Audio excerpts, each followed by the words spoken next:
Rick Bradford is the author of The Empathy Gap.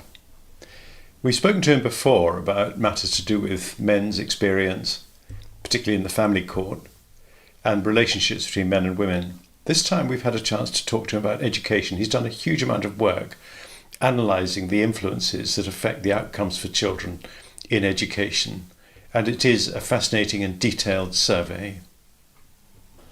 Well, Rick, thank you so much for coming back again and talking to us. I think this is probably your third or fourth podcast, and we're really looking forward to hearing about this particular topic because it's all about education, and you're going to deal with 3 specific issues, you say.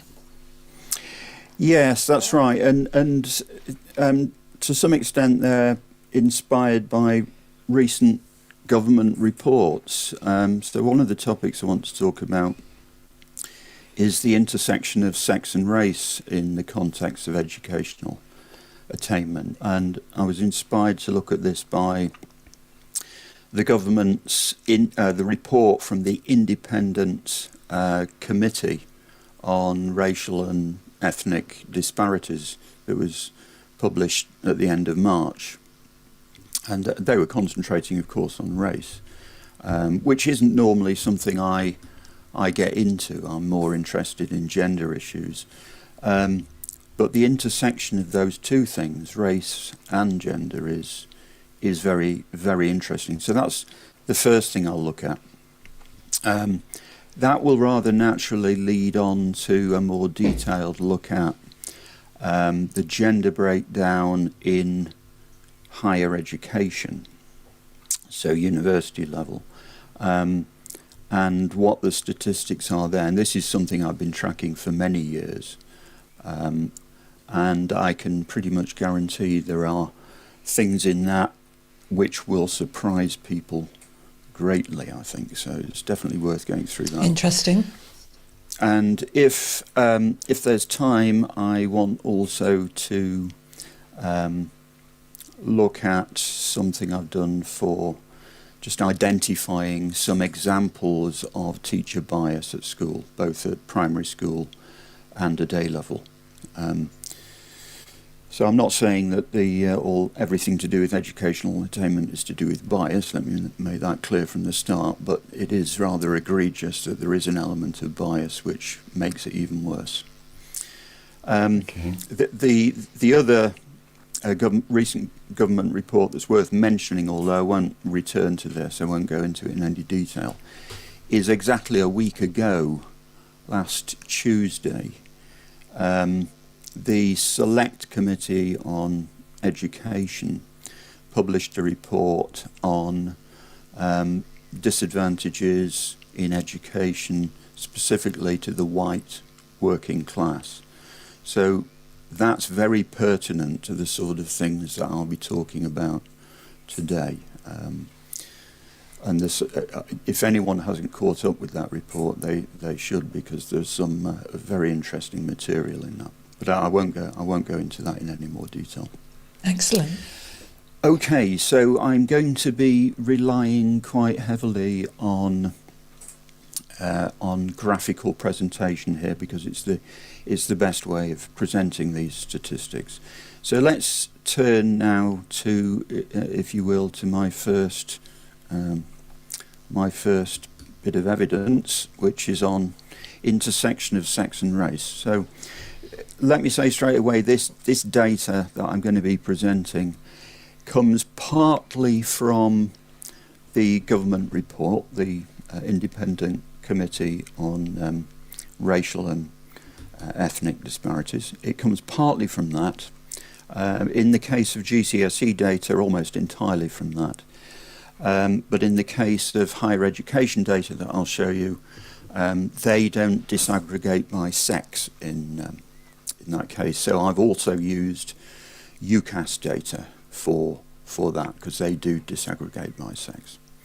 Okay, so you probably see on your screen now, hopefully, some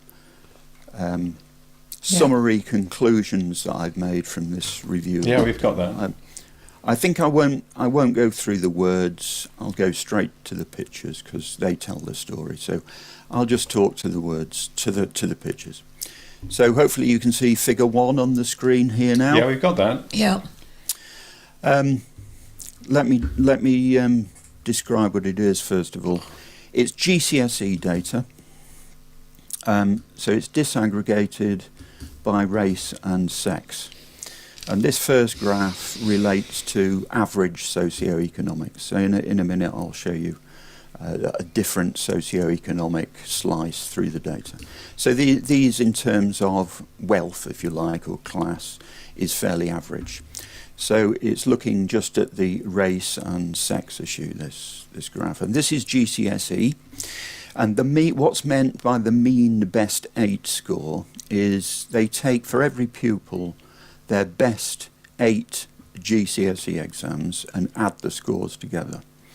So GCSEs are now scored numerically from 1 to 9, where 9 is the top grade. So a grade 9 scores 9, a grade 8 scores 8, and so on. So you get a total score for each pupil, and then the mean is the average across the race and sex population in question. And then what's been done here is it's actually been expressed as a standard deviation. So they take all that data and they find the standard deviation of it so that they can present the data in terms of difference from the mean. So 0 on the graph means the population mean. Anything above that is the relative number of standard deviations above the mean. And just to clarify this figure, Rick, the key doesn't tell you clearly which is boys and which is girls, because they're all shown as black and white. So how should we understand the key there? Right, on my screen I'm looking at blue and pink. It's not coming across very clearly, I don't think. So you might just have to tell us what it's saying.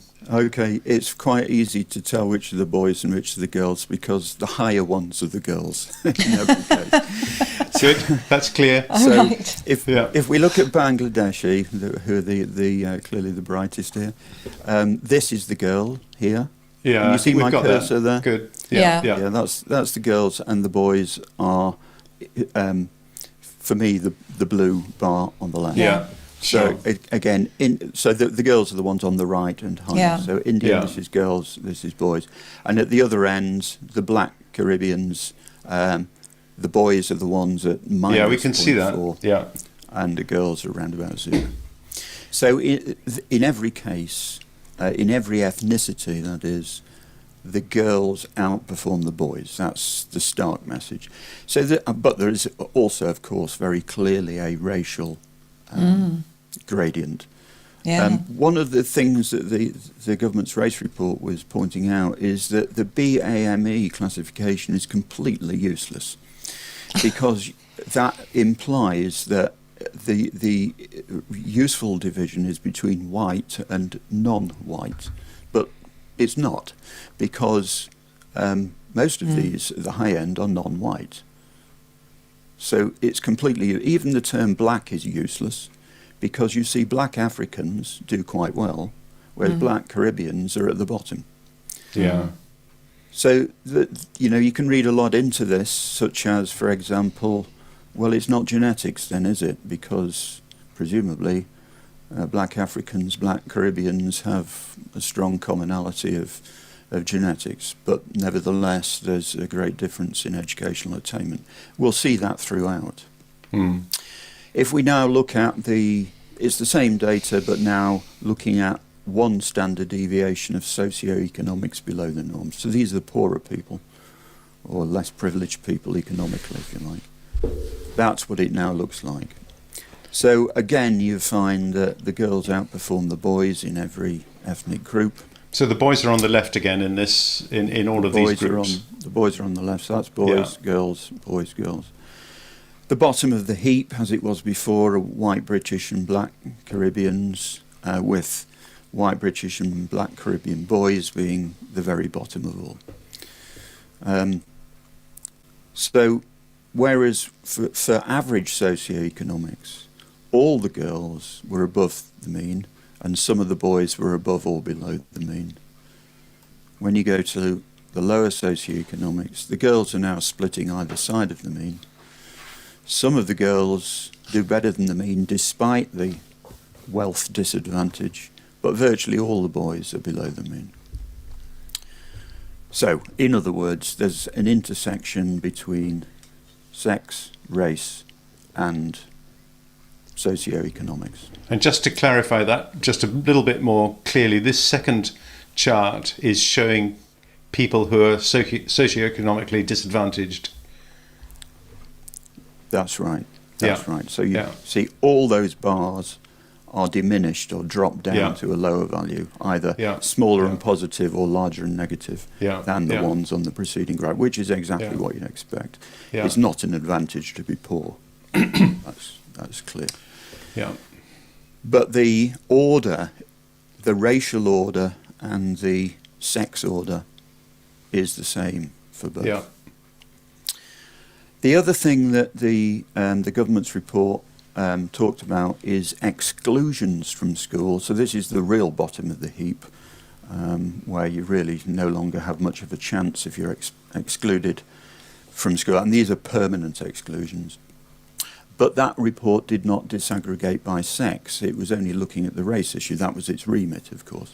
And what they're at pains to point out is that it wasn't that non-whites were discriminated against by being excluded more. It was the usual culprits, actually, that were worse off, the black Caribbeans in particular. But the other races, the races that tend to, or the ethnicities that tend to do better educationally, Bangladeshis, Indians, Chinese, they have less exclusions than the white British. So they pointed that out very well, and that was certainly well worth pointing out. But they didn't. I mean, the elephant in the room when it comes to exclusions is the sex issue. We all know that boys are excluded far more often than girls. So what I've done here is I've taken their data and added the disaggregation by sex as well. And you see that the blue. Can you see the blue and the orange? Yes, we've got the we colours can. here. Yeah. Right, okay. That's probably because it's bold in this case. So the blue lines are the boys, and you see that they're very clearly higher. Typically it's about 3 times higher than the girls. So just making that point on that one. Then we move to higher education. So this is where I'm using both the government the government report data and the UCAS data. So let's look at progression rates into higher education. So this is the proportion of a given race and sex group that go on to university or other higher education institutions. So the order of the ethnicities are very much the same as before, slight differences, but you've got the Chinese, the Bangladeshis, the Indians, and note the black Africans at the top end, where the entrance into university is very high, 60, 70, 80, 88% in the case of Chinese girls, for example. So can we just ask what FSM stands for? FSM is free school meals. So what we're looking at here is non-FSM. Yeah. So this first graph is the average socioeconomics. So FSM is used as a surrogate for lower socioeconomic groups. So non-FSM means you're not of the lower socioeconomic group. So these are the average people in terms of class or wealth. Okay. And then down the bottom end, as before, we've got the white British and the black Caribbeans. And it's again, the white British and the black Caribbean boys that are the lowest of all. But that's the average socioeconomics. If we move now, again, the same data, but looking at the free school meal population, so this is the lower socio, you see it becomes an even starker difference. So there's a gradient between the ethnicities here, of course, and the sexes, but if you just recall that graph in your mind, you see the gradient when we look at free school meal data is considerably greater. Yes, Down it's very or obvious. up at the top end, the Chinese women, it's still nearly 80%, despite being free school meals being disadvantaged in terms of wealth, they still do extremely well in terms of entry to university. But down the other end, where it's increasingly evident that the white British are even lower than the black Caribbean, the boys now, the white British boys, 12%, compared with nearly 80% for Chinese women. That it's a really, really emphatic difference. And as I've pointed out before, black Africans do very well in university entrance. They're second only to the Chinese and ahead of Bangladeshis and Indians. Whereas the black Caribbeans, or the mixed black Caribbean and white British, are right down at the bottom. So this isn't black versus white. It's something else. And that same data, but just looked at in a different way by looking at the excess of women over men. So effectively you're looking at the difference between the red and the blue bars here and plotting out what that looks like. This is the percentage by which there are more women than men progressing to higher education. And it's positive, of course, in every case. There are more women than men in every ethnic group. But for Chinese or Bangladeshi or Indian who do very well, the sex difference is quite small, 10%, something like that, relatively modest.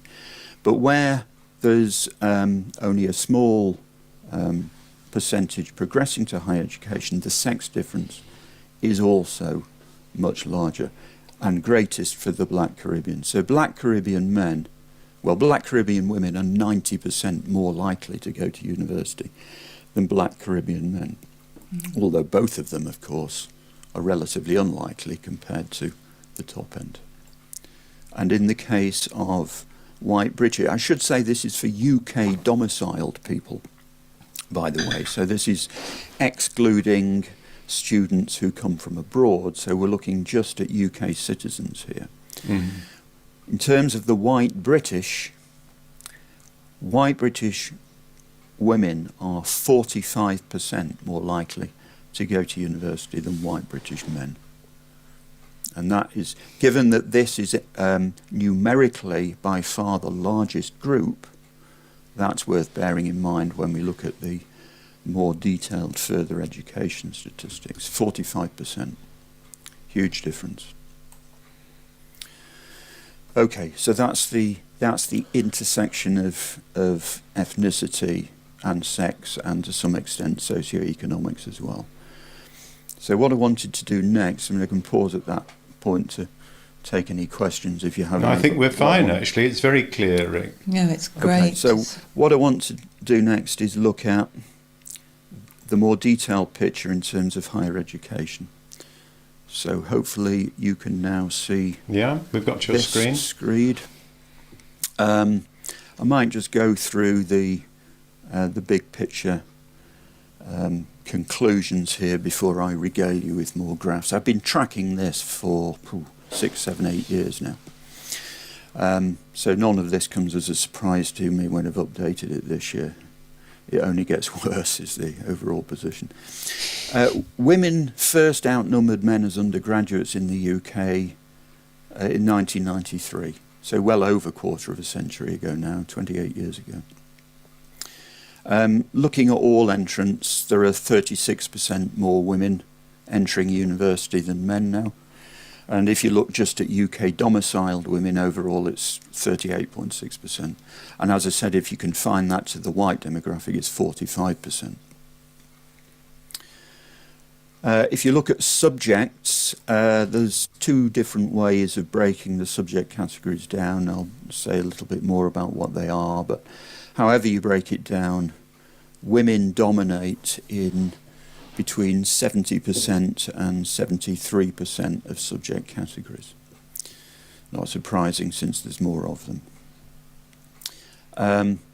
This is the one that will blow people's minds, and I will say more about the details of this in a minute. Women outnumber men as undergraduates in STEM subjects. That's STEM with 2 M's. So that's science, technology, engineering, maths, medicine, and subjects allied to medicine. So I'll go into the issues surrounding definitions about that, because it's important to clarify that. But that's the one that people do a double take and think, surely not, that can't be right, after everything we hear about getting more women in STEM. Of course, if you left off the final M and called it just STM, then it would be men that would be dominant. Yeah. So that final M is very important there. But for those people who are... You mean there's so many women going into medicine? There's medicine and subjects allied to medicine. Yeah. Yes, of course, not just doctors. That's the area where women dominate. Women actually dominate in the pure sciences as well, and I'll come into that in some more detail. So men actually only dominate in the T, the E, and the first M: technology, engineering, and maths. So I'll show you the numbers on that. I'll mention this in passing, but I'll not elaborate. People that know what Athena Swan is, Athena Swan actually concentrate on STEMM. So it's not just that I've invented that category. So that is what people do look at these days. So in terms of the subjects where there's emphatic dominance by one sex or the other, so defining this as being where there are more than twice as many of one sex than the other, there are two subjects, and I'm using the HECOS category here. There are two subjects where men dominate, and they're engineering and computing, which will surprise no one. But there's actually 9 subjects where there are more than twice as many women as men.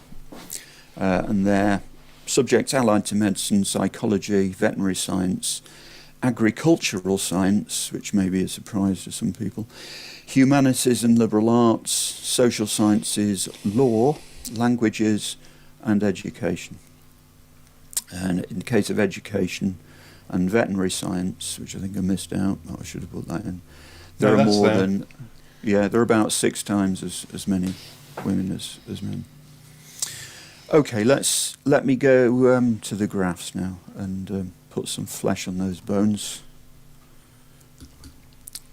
So first of all, the STEM analysis. Let me explain in some more detail how these numbers arise, because you can argue about the detailed figures here, because there is an ambiguity as to what you include as a science, and the biggest bugbear here is, you'll like this, George, whether you include psychology as a science or not. So, okay. discuss. So in the Jack I think it's the psychiatry that's not the science, actually. Psychology, sadly, is very scientific. I've got no bones to bear, I'm a physicist, so I think I pretty firmly know what camp I'm in. In the Jack S3 classification, psychology is included in the biological sciences, whereas in the HECOS classification it is not. Okay, and there's another similar ambiguity, well, in my mind there is, as to whether you include veterinary science and agricultural science as sciences or not. So you put those two things together, you've got 4 permutations of possibilities as to what you include in the S of STEM. Mm-hmm. Okay, so you can get 4 different numbers for the percentage by which the number of female undergraduates exceeds the number of male undergraduates. And until this year, you could dispute female dominance because one of those numbers was less than 1, was negative. But now, well, from 2020, for the first time, they're all positive, so it's now unambiguous. However you define it, there are more women in STEMM than men. So let's just turn that into real numbers, because percentages may be confusing, but that means if you had 100 men doing the S subjects, you will have 120 and a half women. Yes. Doing the STEMM subjects, yeah. Yes, that's right, yeah. So or in the by case 20 of it's 1%, it's only 100 versus 101, so exactly, it's a trivial difference, So the difference is not large, but the point is, of course, what I'm really getting over is the popular narrative is that men dominate in STEM, and we constantly hear calls to get more women in STEM. Yeah. Oh, well, And as long as you're talking about STEMM as the definition of STEM, it's completely out with the empirical evidence. So if you look at how that's changed with time, if you use the Jacques 3 definition where psychology is a science, this is how that has been changing with time. So this is the 20% here.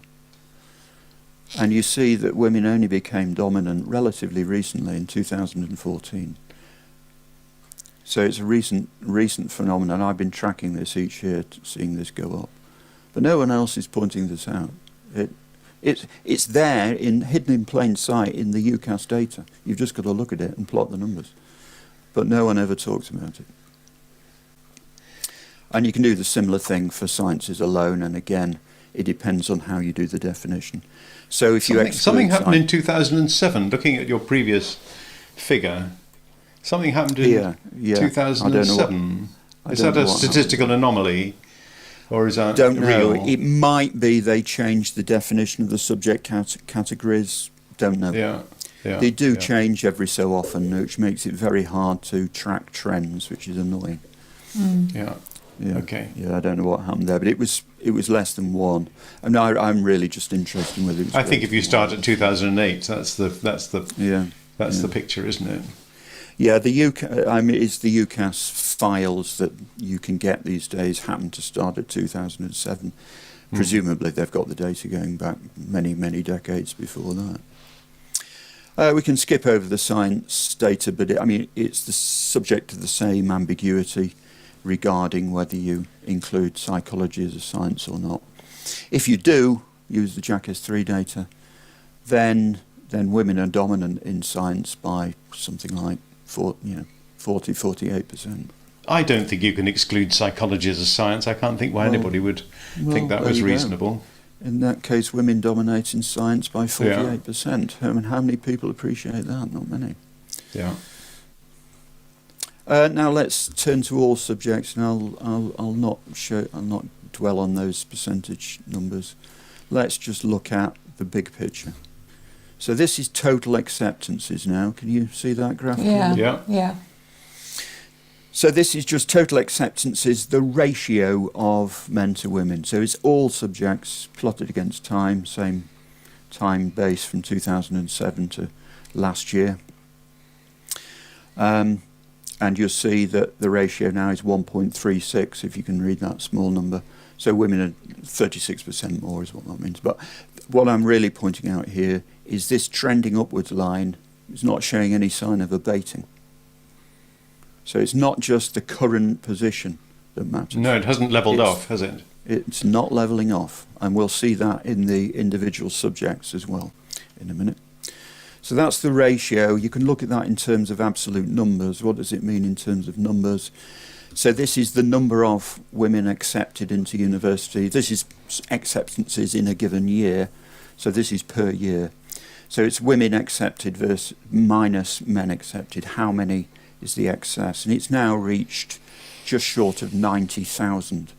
So there's just under 90,000 more women than men going into higher education, predominantly universities, each year now. And again, it's obviously trending up. So I thought it'd be worth looking very quickly, just skimming down the individual subject categories so you can get a feel for what the numerical size of the dominance of women is and what the trend is. So these are the Jacques 3 subject categories. I think I've plotted them all. I don't think I've left any out. I might have aggregated some together, but they're all here. So firstly, medicine and dentistry. Well, it's trending. This is the ratio of women to men. All these graphs, ratio of women to men. It's trending up is the first thing to note, and it's now at a ratio of about 1.75. So there's about 75% more women than men in medicine. And it's trending up from about 2012, isn't it? If you trust the numbers. Yep, but it's been above 1 since before records began. Yeah. Subjects allied to medicine. This will include nursing, but it also includes things like radiography, pharmacology, that sort of thing. So the ratio here is huge, largely because of the nursing component. So it's 4.5 times more women than men. Absolutely huge. Slight trend upwards, not as steep as some of the others, but it is trending upwards. Biological sciences are dominated by women by about 68% now, and again it's trending up. Veterinary and agricultural sciences, which I've lumped together, again trending up, dominated by women by a massive factor of 3.5. If you look just at veterinary, it's more like a factor of 6. But they dominate in agricultural sciences as well. Law, there's now over twice as many women as men studying law, and it's trending up again. You'll see the theme is trending up in it. There's only one exception to either trending up or relatively level, and that's maths. Maths is the only exception. Languages, ratio of women to men is over 3 now, and trending up. All this is UCAS data that anyone can plot. Art and design, well, very slight trend up, not much, but slight trend up, and nearly twice as many women as men. History and philosophy, which you might have thought men would have a chance in, well, you don't do so badly, but there are still 20% more women than men, but fairly flat. It's not trending up much, that one. Social science, as you'd expect, dominated by women, about 60% more women than men, not trending up much at the moment, fairly flat, not trending down, no.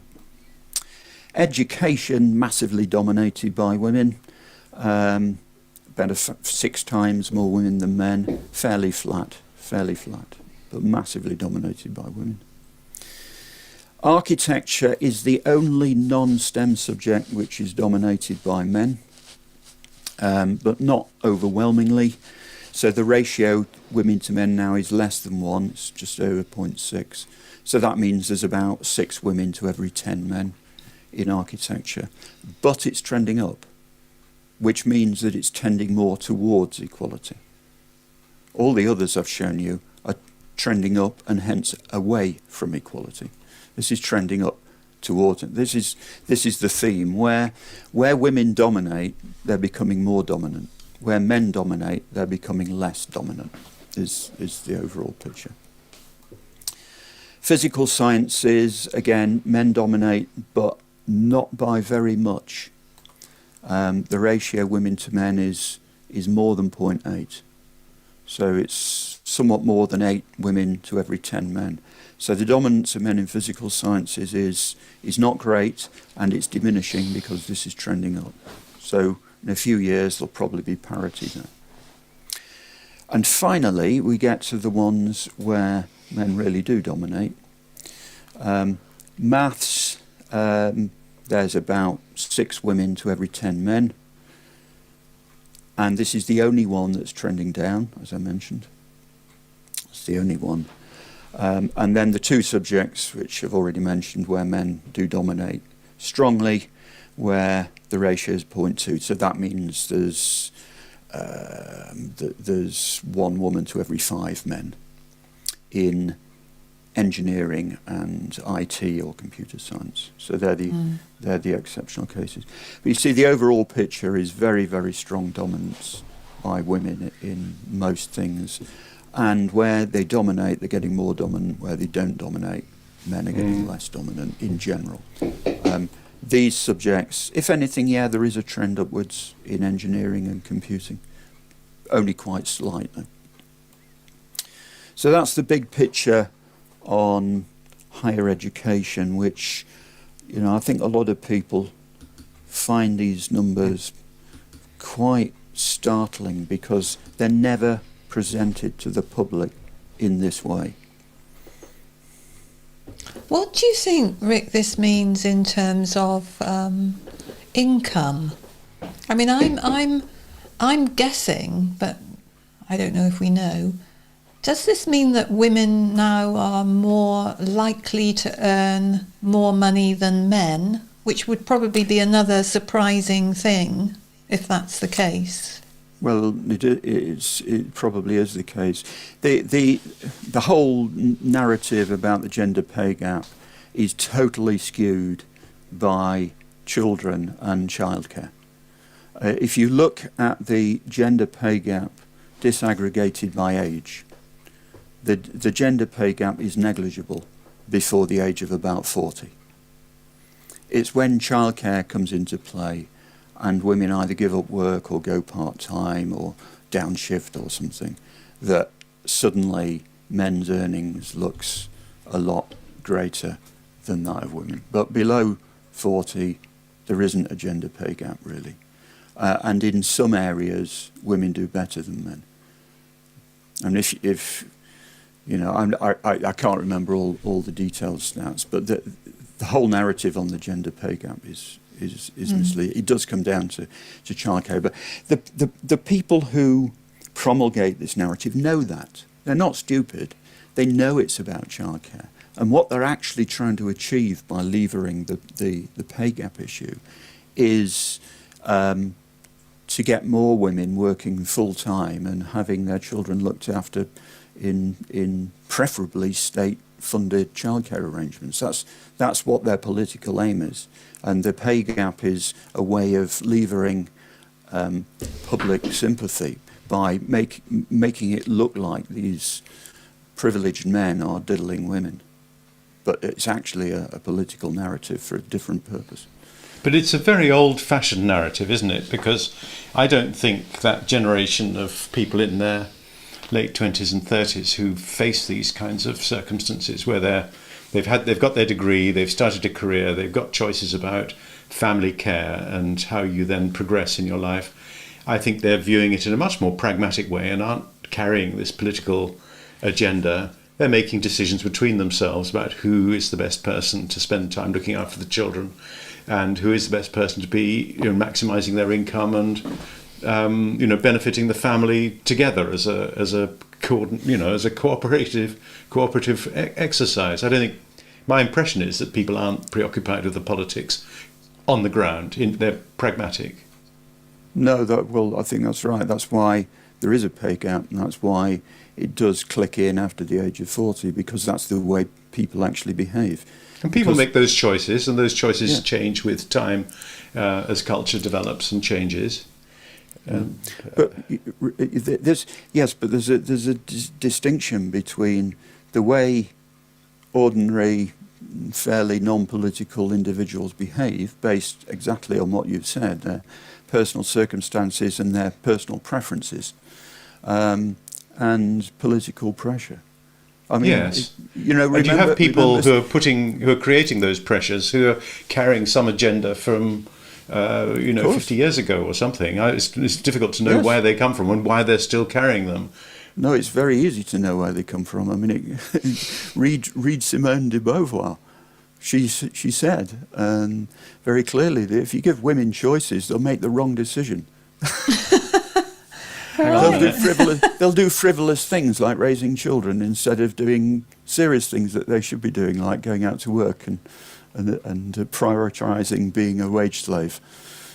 But Simone de Beauvoir, I don't know when she died, but I certainly, that's stuff we read when I was an undergraduate or even at school, and that's ancient history, isn't it, and irrelevant to people now. No, it might be to you and me, but it's not to the people pursuing this agenda. They really are pursuing this agenda. But who are they? Who are the people pursuing the agenda, and where are they pursuing it from? Are they the provosts of universities, in their 70s? Are they, media people in their 60s and 70s? I don't think you can just say it's entirely due to an older generation. I mean, I think there was a hope that would be the case, and they'd eventually retire or die off, and then sanity would return. But I mean, look what's happening in universities. Anything but sanity returning. quite the opposite. They're going the opposite direction. Insanity rules, as far as I can see, in universities. And yes, the administration is the problem, probably. Not so much the students. I mean, one of the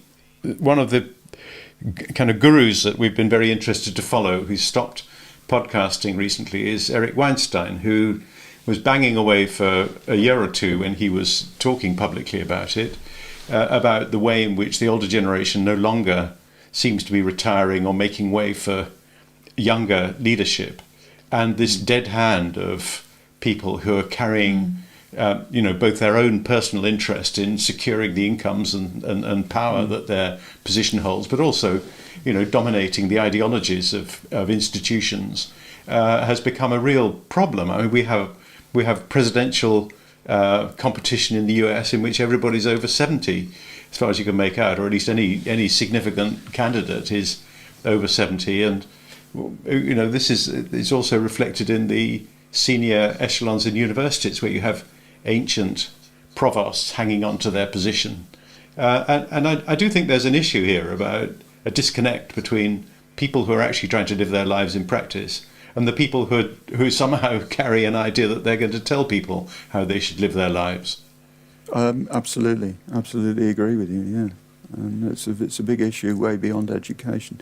But if I can just return to the effects of this, because I think yes. What do you think? The more generic issue that Jill was raising there was, well, okay, we can say that women are very strongly dominant in most subjects at university, but what sociological effect is that going to have? I don't point to the pay gap as being the issue at all, really. That's a non-issue to me. What is an issue, though, is something that no one ever mentions, because the subjects that women dominate are the subjects that are to do with people and animals. The subjects that men dominate are the subjects to do with things. And that split is absolutely clear and not disputed. So think about it. In terms of the subject area that a professional is going to be dealing with, if it's a thing, right? If it's about building a bridge or a new computer, right? That thing, the bridge, doesn't care about the sex of the person that's designed it. The only significant thing is the competence of the person, right? That's all that matters. The bridge is going to be strong enough to do its job. It doesn't care about the sex. But the gender of a professional is potentially a lot more relevant when you're talking about things to do with people. So if you're talking about education or law or healthcare or social work, in those cases the sex of the professional might be very relevant, and they're the subjects strongly dominated by women. So if you're going to have a popular narrative or a political narrative that is pressing for greater gender equality in education in certain subjects, what subjects would you target as being the ones where greater gender parity was more important? And the answer is the ones to do with people, whereas the ones that are to do with things, it really doesn't matter so much. And yet, what we're actually doing is exactly the opposite. We only bang on about, we must get more women in science, we must get more women in STEM. And we never talk about getting more women, getting more men in the people-based subjects where they are in the minority. And this is the pernicious effect. It's not pay. It's the fact that all human-based services are being strongly dominated by women via the educational system. But this is part of a different pattern, isn't it? This is a week, isn't it, where people are remembering Princess Diana's death, and that takes us back to the public emotional outpourings that surrounded her death and her funeral, and the way in which the public turned against the royal family because they weren't showing enough public distress. and joining in with the general weeping and mourning that was going on for somebody that nobody had met, apart from a few intimates, and marked a change in the country's kind of approach to emotional outpourings. And if people want to prioritise the emotional aspect of the professional relationships they have, then clearly, wanting to have more women doing it and women being encouraged to be kind of emotional and emoting is going to play it. But if I want a surgeon to do my surgery, or I want a lawyer to do my law, I don't mind what sex they are. I want competence, whatever it is. And I think the same goes for teaching. You want competence. You want people who do the job well and know what they're doing. And really this idea that you might be concerned, apart from giving people the opportunity they need. Rick, whenever I talk to you, I seem to start ranting. It's just extraordinary. How does this work? Anyway, I think I've put my message across. I'll shut up. In principle, I agree with you. I'm not suggesting actually we should be targeting any subjects for deliberate, focused gender rebalancing. But I'm only saying that if you're going to do that, then the people-based subjects are where it would have some rationale potentially. Whereas the thing-based subjects, it really doesn't matter at all. But in principle, you're right. It's two things that matter. It's competence and lack of bias. But in the people-based subject, there's also issues of understanding and empathy, which, that's significant as well. But basically, I don't really disagree with you. My beef is that, first of all, my beef is that I suspect the numbers I've showed you are far more, they paint a far more, a picture of women's dominance which is far greater than people would normally realise, because you don't get this talked about in the popular media, and there's no reason why not, because this is all publicly available data. And worse than that, all the narrative runs contrary to what the facts are. Yes, and so we should be promoting equal opportunities, promoting competence. I think we can't distinguish between the genders on the basis of empathy. I think that's a basic human capacity, which varies in a similar way across, between the sexes. I'd be astonished if anybody could prove otherwise. And so we must be trying to aim for equal opportunities. And the question, I suppose, is at what point do you stop engineering society to try and make equal opportunities? Because at some point you find yourself talking about equal outcomes, which is not the same thing at all. So once you've got your degree, is that the point at which equal opportunities it becomes less of a political priority?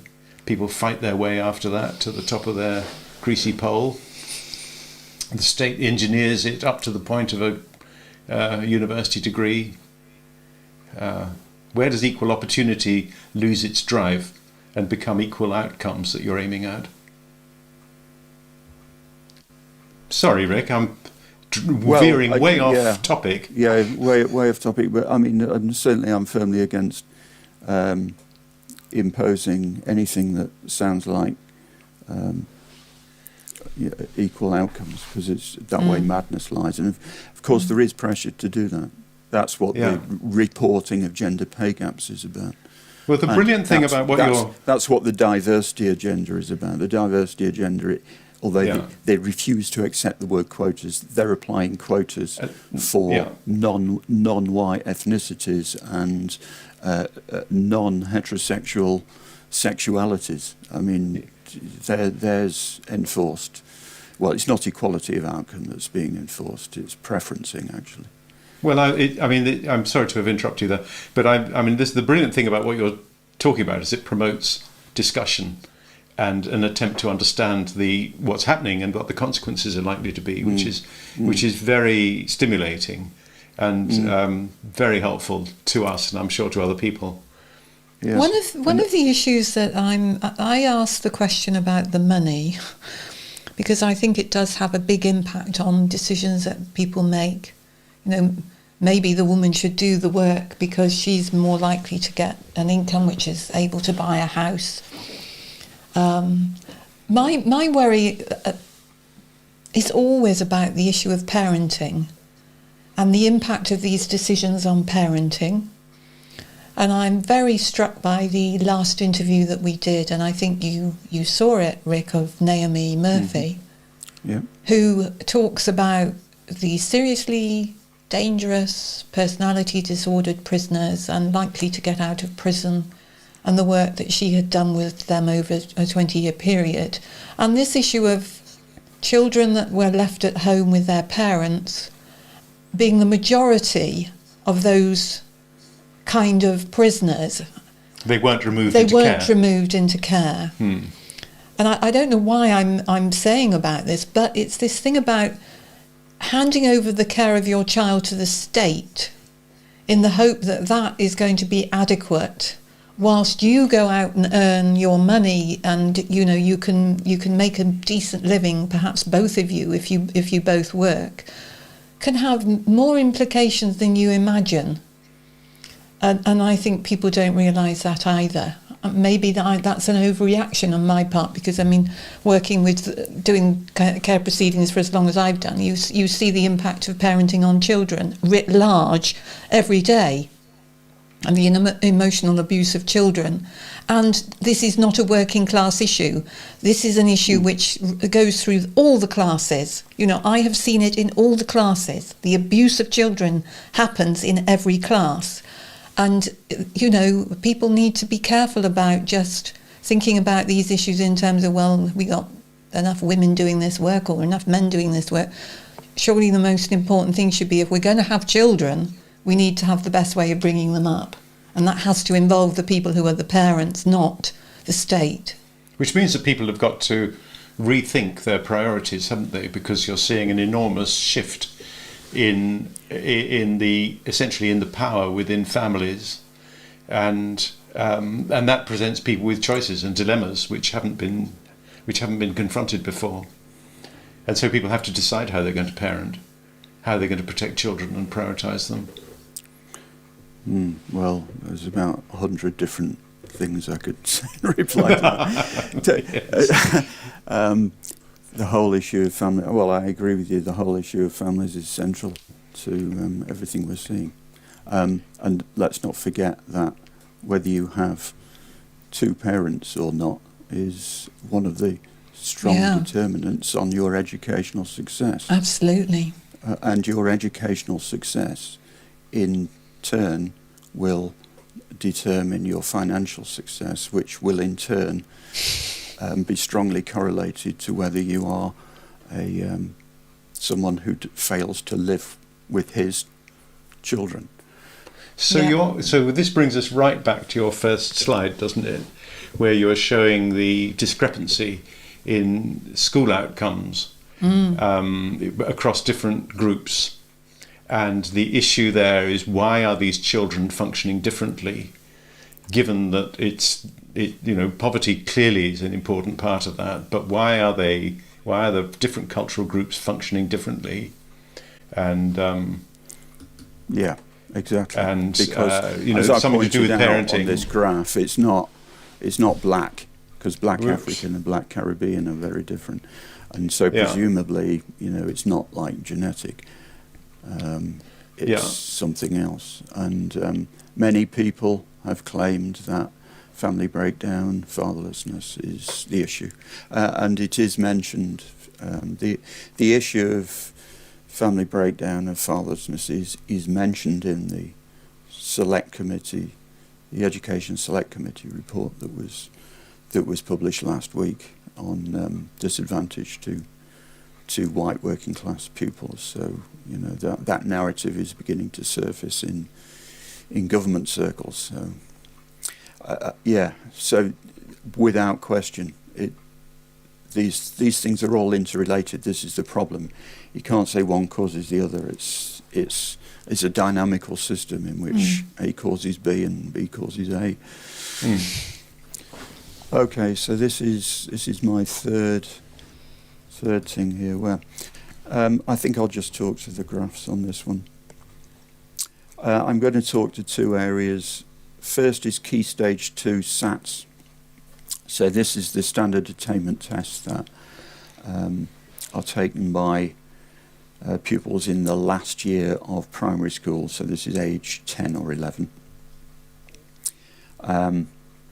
There's been changes to the way that the assessments are done, and there's been changes to the way they're reported. Rather than go into all those details, I'm just going to keep it simple. But the essence of it is that there is both teacher assessments and tests. So there's an opportunity to compare the two. And that is a way of getting at teacher bias, sex bias, gender bias. Obviously, you don't expect if a teacher makes an assessment they're going to come up with exactly the same score, however you score it, as a test will.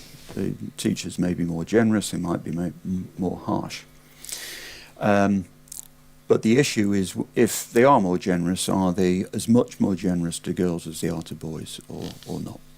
So you can define a bias, whatever subject you're talking about, and I'll use the same definition in a minute for A levels as well, so it's quite a portable definition. Can you see on the screen there that that equation? I know algebra turns people off, but hopefully this is simple enough. The subscript G there stands for girls, and the subscript B is for boys. TA means teacher assessment, and test means just that, it's a test score. So these are the percentages of girls attaining a certain attainment according to the teacher's assessment, and the percentage of girls doing, having the same attainment according to the test. So the difference between the two is the average amount by which the teacher overscores the girls compared with the test. So it's a measure of, if you like, the teacher's generosity. If it's negative, then they're nasty teachers and they're underscoring. And the other bracket is the same for boys. So if you take the difference between the two, that's the amount by which the teacher's generosity to girls exceeds that to boys, if you want to look at it that way. In other words, it's a measure of gender bias. So the important thing here is that I'm not measuring whether the teachers score higher or lower compared with the test. I'm measuring the gender bias, because the effect of it's normalised out in the definition. So the bias is only about the teachers compared with the test and the two sexes compared. So it is, to my mind, a genuine measure of bias. Now, I've been tracking this for a number of years. I started looking at this about 5 or 6 years ago, and I don't know why I started looking at it, because I think I just stumbled across it. I didn't particularly think there would be any bias. But if you plot that measure of bias, and it's as a percentage, because all those terms in the equation are percentages. So the bias is a percentage in for the cohort in question.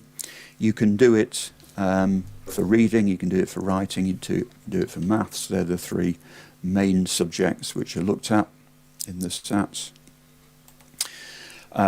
And you can do it, again, I've simplified here, but you can do it either at what I've called in the caption level 4 or above, which means that that's the standard you're expected to attain at that age. Or you can do it for level 5 and above, so that's rather above the expected standard. Okay, so in one way or another they're reported. They use different terminology in recent years. But it's broadly the same thing. It's basically either attained the expected standard or attained a higher level than So you can use either of those attainment measures, and you can look at either reading, writing, or the lower graph mathematics. And what I should have pointed out, made that clear, is in the definition, a positive bias means the teachers are more in favour of girls than boys. A negative bias would be more in favour of boys than girls. And you see from the histogram that the bias, there are some instances of negative, but overwhelmingly it's positive bias. So overwhelmingly the bias is in favour of girls. It can be up to 6%, but it's generally around about 2 or 3%. That's in reading and writing, and similarly in mathematics, typically around about 2%, always positive. So I was quite surprised when I first came across that, but it does seem to be, it's only a small percentage, 2 or 3%, but it's persistent, it's consistent across years. I mean, I've plotted 11 years there. Are these large numbers of children? So in other words, can we this rely is on the statistics? Population. This is the whole population. Yeah. So it's a real difference. Statistics. Yeah. Yeah. I mean, I haven't. I should have done it properly and looked at error bars and statistical confidence tests and so on. But it's fairly, from the fact that it's stable over time. Yeah. It's fairly obvious that it's real. And yes, the statistics are huge. I mean, there's hundreds of thousands in the population. You know. Yeah. It's huge. So the thing I would emphasise here is that, a couple of things. Firstly, assuming it is biased, and that's the right word for it, it doesn't mean that all teachers are biased. It doesn't mean that it's one sex of teacher rather than another which is biased. And it doesn't mean, if it is biased, that it's conscious or deliberate. So there's question marks over all those things. The other thing I point out is that I believe the educationalists know about this phenomenon. You would expect them to. They pore over this data a good deal more than I do. But they don't ever call it biased. What they say it is that girls underperform on tests. Now, I don't know how you react to that, but I don't understand it. I understand that. Anybody who does badly in a test says they've underperformed. I mean, they could have done better. Exactly. That's what it. Yeah.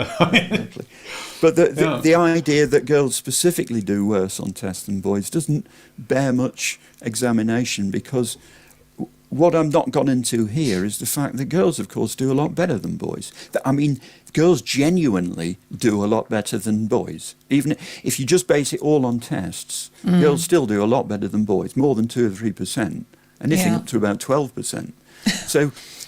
So it's stretching things a bit to say, well, girls are outperforming boys on tests. Oh, but they underperform on tests. In other words, you're saying they should do even better, which is tantamount to saying, well, boys are just naturally more stupid. But I think there's plenty of evidence, research evidence, to show that if you tell teachers that a particular pupil is able, then the pupil performs better, because some aspect of the dynamic between teacher and pupil changes because of the teacher's expectations. That's absolutely right. There's been some fascinating work done on just that, and there is.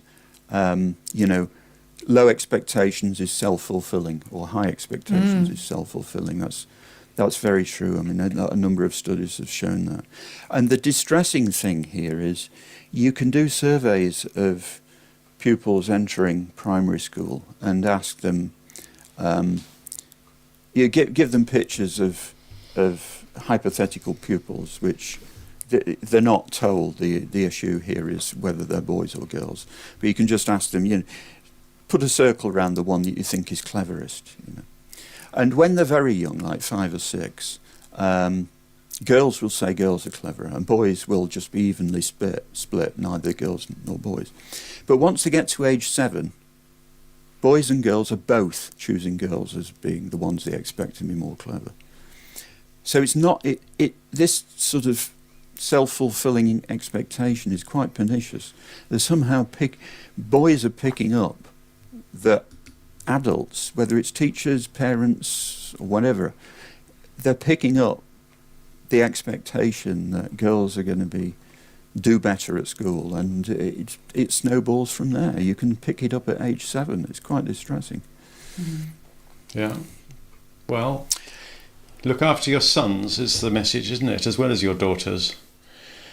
Oh, absolutely. I mean, yeah, that's right. And here's, I don't know if you want to go into this. There was a government white paper, I think it was 2016, called Education Excellence Everywhere, which was concentrating on geographical differences between attainment.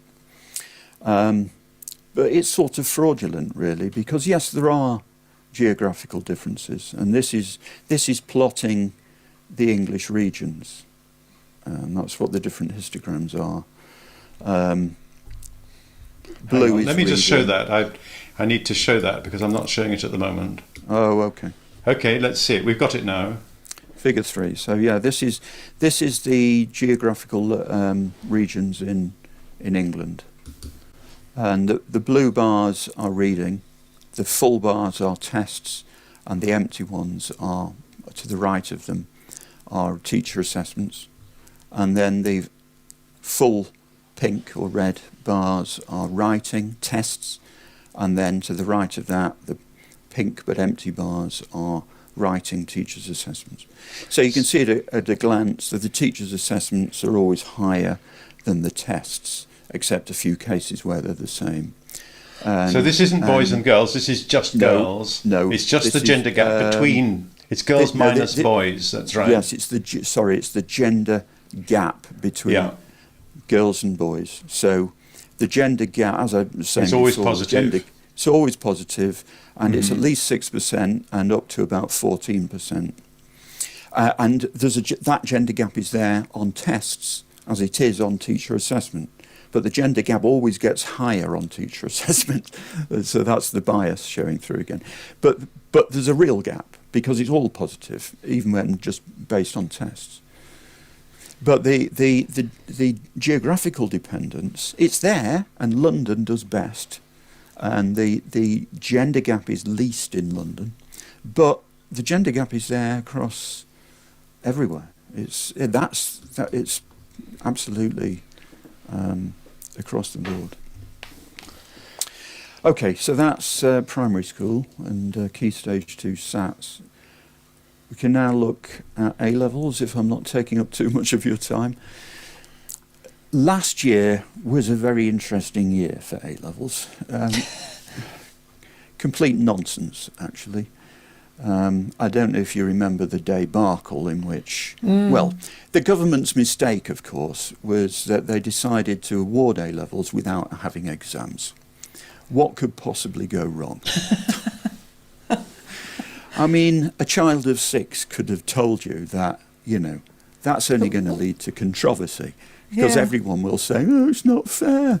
And what happened is everyone turned around and said, not fair. And so the political lobby leapt in and made hay with that, and the media helped them, and we had all these weepy 18-year-olds appearing on BBC saying, I was cheated. Which, as George was saying earlier, oh, you didn't do as well as you expected to do. Oh, what a surprise. But of course, this time, he had every reason to complain because somebody had just assessed the result. It wasn't based on their performance in an exam. So of course you were going to get irresolvable controversy. So in the end, the A-levels were reissued because what they'd first done, and this is what the controversy wrongly focused around, is the Department for Education, or its agents in this issue, had applied an algorithm. They'd applied an algorithm to the teachers' raw assessments, frankly, to make them a bit more sensible. That's my interpretation, with good reason, based on data, I can assure you. But that hadn't flown because of all this controversy and the political hay that was made out of it. So the government were, well, I don't know if they were obliged, but they did go back to saying, well, OK, we'll just use the teacher's assessments, the raw assessments. So this is quite useful from the point of view looking at bias, because we can now compare the teacher's assessment-based results in year 2020 with the immediately preceding years based on exams as a comparator. And as the aforementioned child of 6 could tell you, in the top grades there was massive grade inflation. Surprise, surprise. So let's have a look at the data then. So figure 4 here. This is showing the number of the top grades, that's the 3 top grades, A star, A, B, as a percentage of all the A levels graded. And you can see this is against year from 2010 to 2020. And you can see before 2020, that percentage had been pretty level at between 52 and 53%. And then suddenly, surprise, surprise, based on teachers' assessment, it leapt up to 67%. It's excellent, isn't it? So much better. It's not even subtle.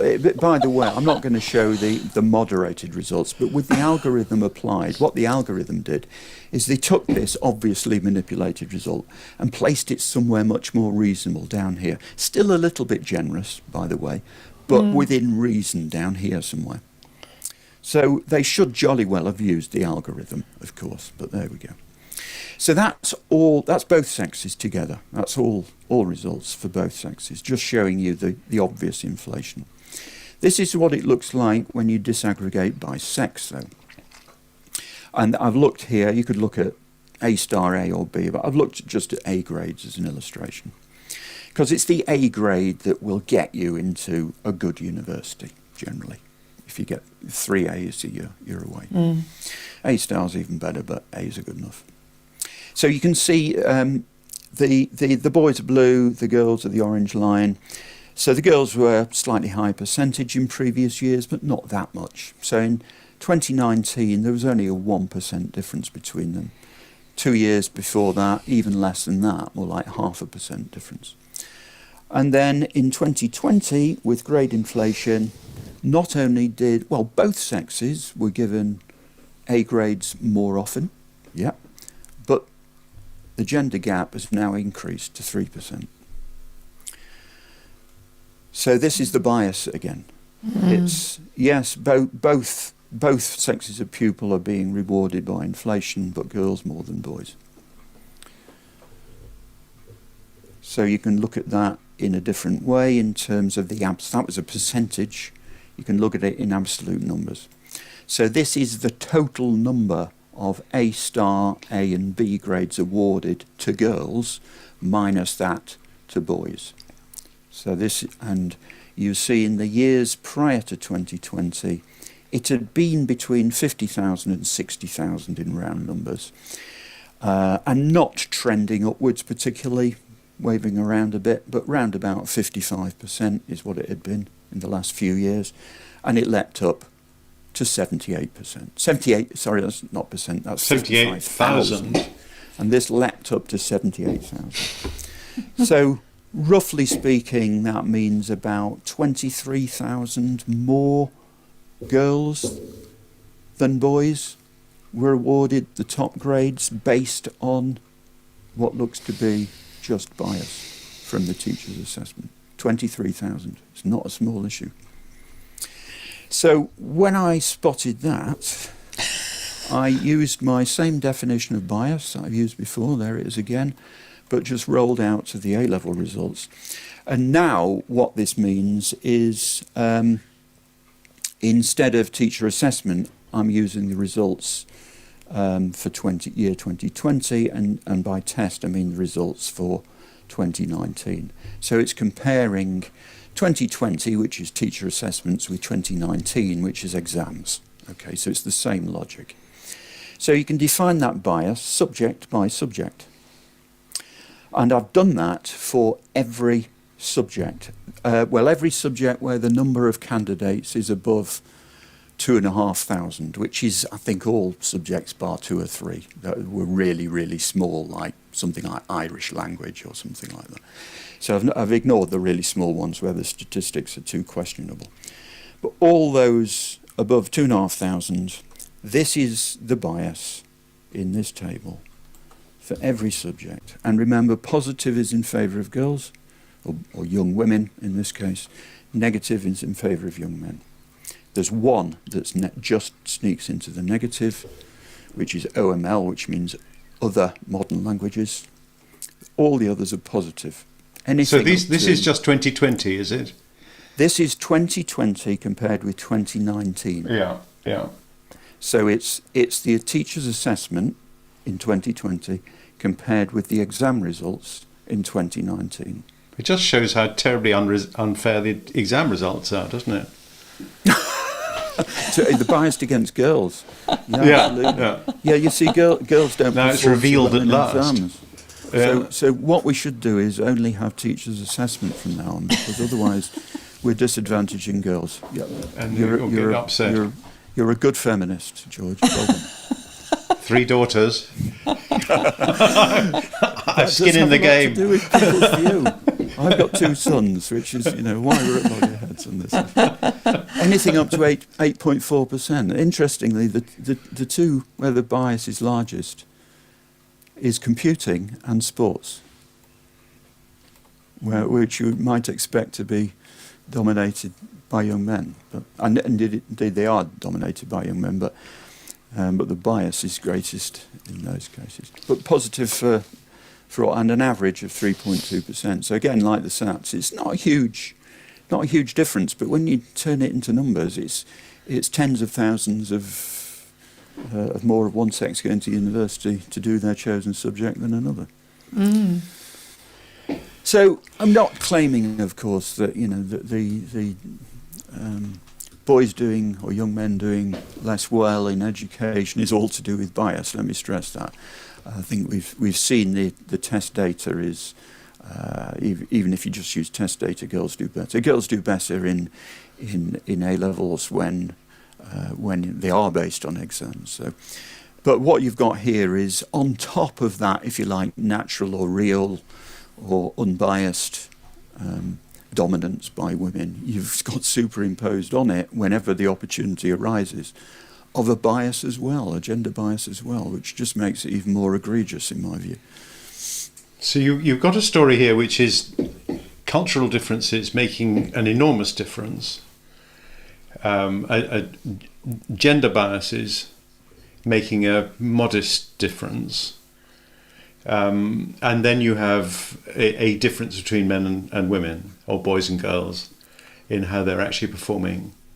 So you got yes. I mean, let's not lose sight of the fact that there are differences. There are cognitive differences between the sexes, without question, and it probably particularly affects pupils at primary school, where I think the rate of cognitive maturation is different between the sexes. So that's part of the issue, and I think boys tend to be, in general, naturally disadvantaged in anything verbal, not just reading and writing, but speaking as well, actually, for a long time. I don't think it persists in adulthood, actually.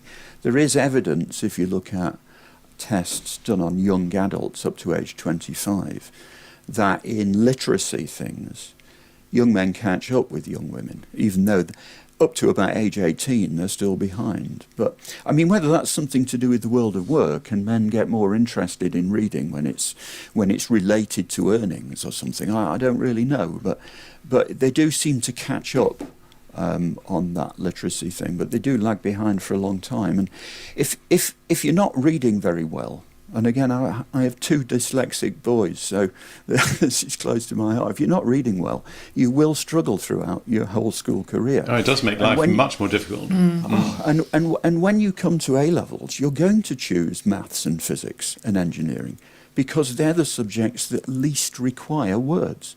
Yeah. Yeah. And people don't appreciate that to a large extent, boys choosing those subjects, they're actually running away from the dreaded word. Well, And the white working class boys are really at the bottom of the heap, aren't they, Rick? Very emphatically. And, it's not new, this. People have been saying this for a long time. Mary Kernock Cook, when she was head of UCAS, used to really emphasise this, not just in her official UCAS reports, but she had articles in the mainstream media saying, I mean, this is going back to 2014, 2015, saying that, we need to look at boys and white boys in particular, because look at the data, they're the ones that are being disadvantaged. So she's been saying it for a long time. She's quoted, incidentally, in the government's report of last week. Oh, that's interesting. I was pleased to see. So yeah, and of course not just her. There's others as well that have been saying these things for a long time, but it doesn't get through. This narrative is suppressed. And you have to abandon this BAME kind of catch-all cliche that's and some of the cliches about girls, of course. Why do you think it's suppressed, though, Rick? What is that? Do we just not care? Is this the middle class not caring about the working class at all? Oh my goodness, another one where there's 100 answers. But the you can't disentangle politics from it, I'm afraid. I wish you could, but you can't. Unfortunately, there is power in division. That's what it comes down to. And politicians and politics by its nature is the pursuit of power. And there is power in setting one group against another, because by doing that, you create a constituency which you say you speak for. So by pushing, for example, a race-based agenda, by adopting identity politics, you can create yourself a political constituency out of those people who you are ostensibly supporting. It doesn't even matter whether your policies will really help them. That's the truly wicked thing about it. But it's difficult here to talk about this, because this is why I normally try and stick to data, because then my own views on things which are more a matter of opinion don't pollute the picture. But I mean, of course, I do have, as I'm now exposing, I do have views on these. Inevitably, when you contemplate these things, you have to say, well, what are we going to do about it then? What is the policy going to be? And at that point, you have to get into opinion, because you can't be sure. You can't, because policy is about saying, well, if we do this, it will have this effect. In other words, it's about prediction. It's not about data you've got. It's about prediction, which is always about opinion. And so your own politics necessarily comes into that, and it's much more uncertain. But I mean, we've been touching on a lot of these points. I mean, the relationship of family breakdown and fatherlessness is something that a lot of people have been talking about for a long time, but it doesn't get much notice. It is submerged in the polite political agenda, although it's beginning now to emerge, as I think it has to. Because these things get labelled, If you talk about those, I mean, single parenthood is a sort of holy cow. You can't point the finger at it and say, well, this is damaging to society, because then you seem to be blaming single parents. And let's be honest about this. In many single parents, it's not their fault they're single parents, and it might not be what they want. It's more been done to them than they've done it to themselves. Yeah. But that doesn't alter the fact that statistically, over the whole of society, it may be a very corrosive thing. I believe it is. Yeah. But it's become a holy cow, and you can't mention it. And so you will get, maybe it's changing, but until fairly recently, if you started talking about single parenthood, family breakdown and fatherlessness, then you were just labelled a hardline, antediluvian conservative, and, your views could be ignored because you're living in the 1950s or something. Well, there's a lot in the world that people don't have any data about. and that allows wild speculation and distortions and misleading approaches and manipulation, etc. So the more you can bring data into the debate so as to restrict the scope for that kind of dishonesty in politics, for example, or in any kind of public endeavour, the better. Or you're always up against the people who want to promote their prejudiced attitudes. So keep pushing the data, Rick, because that's really the only thing you can cling to, and to avoid just chaotic bias, prejudices. Right. Absolutely right. That's been my policy from the start, really, because it's clear that in the areas that we've been talking about today, the political narrative has not exposed the issues that I've been exposing on these areas today. That they find it advantageous for one reason or another to obfuscate these points, and that's always wrong. I mean, if you're not going to be driven by empirical fact, then the only thing you're going to be driven by is prejudice. Mm. Yeah. A very dangerous thing. Thank you, Rick. We can Pleasure. wind up there, I think, and Yes. Pleasure. thank you very much for Another a tour great through the talk. data. Thank you, Rick. Well, I Very succeeded in my primary objective. I got another rant out of George.